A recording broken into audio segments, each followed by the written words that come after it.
Halo pemirsa Autoviva dan 100kpj.com, ketemu lagi dengan saya. Saat ini saya mendapatkan kesempatan eksklusif untuk mereview langsung all new Honda CR-V yang akan diluncurkan oleh PT Honda Prospect Motor di ajang Gias 2023 di ICE-BSD pada tanggal 10 Agustus.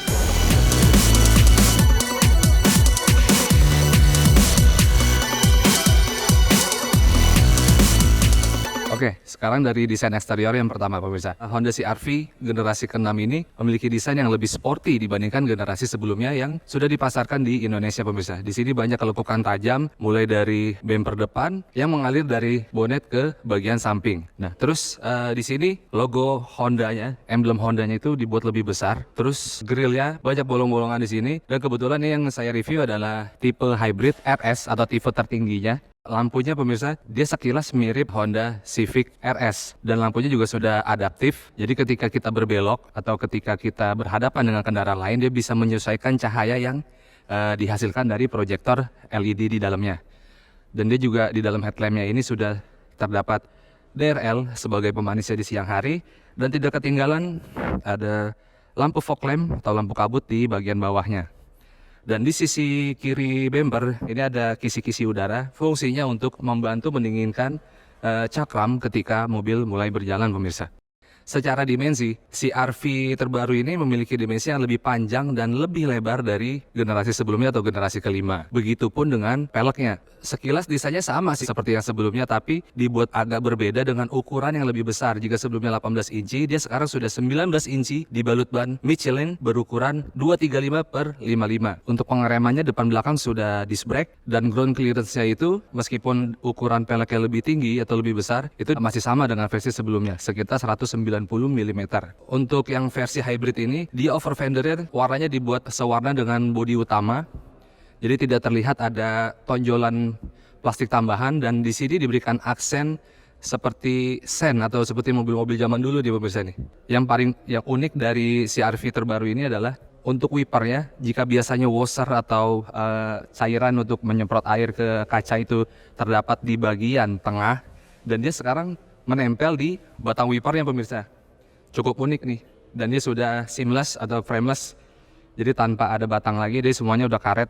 Bagian atapnya terdapat roof rail, ciri khas mobil SUV, dan ini yang saya review adalah tipe RS, dan dia memainkan dua warna sebenarnya. Hitam di bagian pilar pintunya, di bagian atas, dan di spionnya pemirsa. Kalau orang melihat dari jauh ya ini CR-V gitu.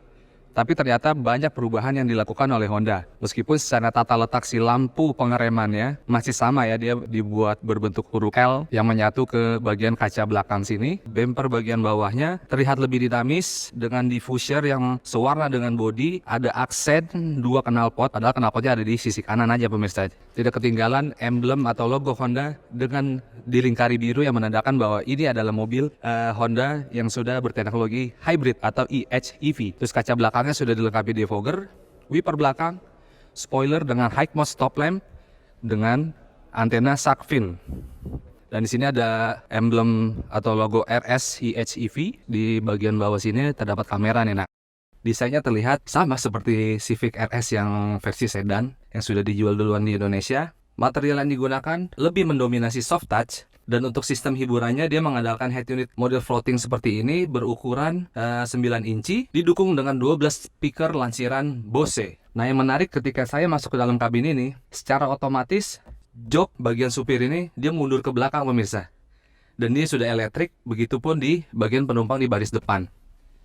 Dan menariknya lagi, dia seperti mobil-mobil premium pada umumnya memiliki dua memori untuk penyimpanan. Jadi ketika saya sudah mengatur posisi berkendara saya dengan baik, meskipun mobil ini digunakan orang lain, misalnya istri saya atau siapa gitu ya, saya tinggal mencet memori yang sudah saya simpan aja nih untuk penyetelan joknya. Setirnya juga sudah teleskopik dan tilt steering. Pengaturan AC-nya digital. Di sini terdapat beberapa tombol di konsol tengah, termasuk wireless charging. Terus untuk pengisian daya baterai selain wireless charging ada juga colokan 12 volt. Rem parkir elektrik, brake hold, dan sini terdapat drive mode. Drive mode-nya itu ada 3 pilihan pemirsa, yaitu Eco, Sport, dan Normal. Nah, karena ini versi hybrid, jadi di head unit pun kita bisa melihat daya baterai atau cara kerja si sistem hybrid itu ketika mobil berjalan. Tadi saya dijelaskan bahwa CR-V hybrid ini dalam kecepatan tertentu digerakkan oleh motor listriknya yang dihasilkan dari baterai berdaya 1,06 kWh pemirsa. Cukup kecil sebenarnya untuk sebuah mobil SUV yang berukuran besar ini. Cuman dengan kapasitas baterai yang sekecil itu, mesin 2000 cc-nya ini bisa terus mengisi daya baterai ketika mobil deselerasi atau di beberapa kondisi tertentu. Dan pengisiannya cukup cepat. Kita bisa atur pengisian baterai itu dari pedal shift. Jadi pedal shift ini fungsinya bukan untuk mengatur perpindahan gigi seperti mobil pada umumnya. Jadi ini seperti apa ya? Seperti transmisi yang menghasilkan engine brake lebih besar ketika turunan. Misalnya di transmisi matic itu kan biasanya kita perpindahannya di B ketika jalan menurun dan dia menghasilkan engine brake yang lebih besar atau lebih gigit. Ini dari pedal shift kita bisa atur. Nah, semakin besar daya pengereman yang dihasilkan, otomatis regeneratif atau daya listrik yang dihasilkan itu yang masuk ke baterai bisa lebih banyak pemirsa. Jadi seperti itu cara Honda untuk mempercepat pengisian daya baterainya agar si mobil ini bisa berjalan menggunakan motor listrik aja tanpa menyalakan mesin bensinnya. Sebenarnya secara sistem sama seperti mobil hybrid pada umumnya. Jadi dia mulai dari kecepatan rendah sampai nggak tahu ya, tadi saya nggak dijelasin sampai kecepatan berapa motor listrik ini akan tetap hidup tanpa menggunakan mesin bensin. Cuman dalam kecepatan tertentu motor listrik ini akan berjalan tanpa bantuan mesin bensin, begitupun dengan saat cruising. Hal itu bisa dilakukan karena jika si baterai ini mumpuni. Jadi kalau baterainya udah 2 batang atau 1 batang, tetap si mesin bensinnya yang hidup. Dan di Amerika pun atau di Thailand diklaim bahwa konsumsi bahan bakar si RV hybrid ini di angka sekitar 20 km per liter untuk penggerak 2 roda. Dan kebetulan yang masuk Indonesia ini ada penggerak 2 roda, jadi bukan yang 4 wheel. Dan baterainya itu ditaruh di bagian bagasi belakang. Kenapa ditaruh di bagian bagasi belakang? Bukan di bangku baris kedua. Tujuannya agar tangkinya ini, tangki bahan bakarnya tidak berkurang pemirsa, tidak seperti si RV yang versi sebelumnya atau si RV hybrid yang versi sebelumnya. Kalau versi sebelumnya baterainya ditaruh di tengah dan itu yang nggak masuk pasar di Indonesia ya. Nah kalau ini taruh di bagian belakang, jadi secara kapasitas tangkinya tetap 57 liter, jadi nggak berkurang. Dia dilengkapi dengan panoramic sunroof, tapi untuk sunroofnya hanya bisa dibuka di bagian depan, di bagian penumpang tidak bisa. Terus untuk panel instrumennya full digital, dan di sini juga kita bisa melihat informasi dari sejumlah fitur yang ada di dalam Honda CR-V hybrid ini. Dan dia juga sudah dilengkapi dengan Honda Sensing, di mana mobil bisa berjalan sendiri tanpa kendali supir atau mengikuti kendaraan yang ada di depannya dalam kondisi tertentu. Misalnya marka jalannya kebaca dengan jelas, jadi setirnya bisa membaca arah marka jalan yang baik.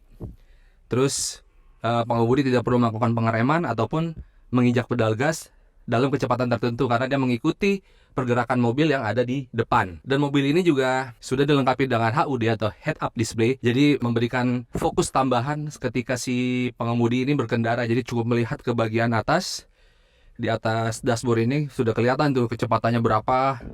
Jadi nggak perlu ngelihat ke sini lagi nih, ke panel instrumennya. Memang pas kita masuk ke dalam sini, saya sendiri awal-awal cukup terintimidasi ya, karena banyak-banyak tombol. Tapi kalau dipelajari lebih lanjut lagi, sebenarnya ya cukup simpel sih. Seperti mobil Jepang pada umumnya, nggak seperti mobil-mobil Eropa yang cukup banyak tombol di dalam kabinnya. Di bagian door trim, bahannya perpaduan antara soft panel dengan aksen black, piano, silver. Terus untuk tempat penyimpanan juga cukup banyak. Di sini ada berapa nih tuh? Tempat penyimpanannya ada konsol tengah bagian sini. Terus di sini juga. Terus sini juga nih buat naruh kacamata. Dan cukup banyak, dan ini jumlah airbagnya lebih banyak dibandingkan generasi sebelumnya pemirsa. Jadi di bagian kaki, pilar, depan, dan di bagian ini pilar ini untuk bagian samping, jadi cukup banyak jumlah airbagnya. Nah, dan untuk tipe hybrid dia konfigurasinya hanya 5 penumpang, kecuali yang tipe 1500 cc turbo dia 7 penumpang pemirsa. Nah, yang di depan itu sudah posisi berkendara saya yang dengan nyaman, dan di sini saya mendapatkan ruang yang masih sangat lega. Kursinya juga sudah dibalut bahan semi kulit, dan ini bisa mengangkut 3 penumpang atau 2 penumpang. Dan kursi baris tengah yang di atas ini bisa jadi armrest. Terdapat konsol juga di sini. Ada 2 cup holder. Headrestnya juga bisa diatur. Terus tidak ketinggalan isofix untuk Kalau untuk bangku anak kecil, bangku tambahan. Terus pengaturan AC-nya di sini untuk penumpang di baris kedua ada di konsol tengah. Terus terdapat dua USB charging. Headroomnya cukup, masih ada sisa. Terus legroomnya juga lega. Kita mau buka pintu bagasinya. Nggak perlu pakai tangan nih, ceritanya saya lagi ngangkut barang di sini. Cukup pakai kaki aja pemirsa. Kebuka kan? Sebegitu canggihnya nih mobil Honda. Terus untuk menutup bagasinya, kita pencet tombol yang ada di sisi kanan sini. Terus kita tinggal, dia akan tutup sendiri sekaligus mengunci si mobil.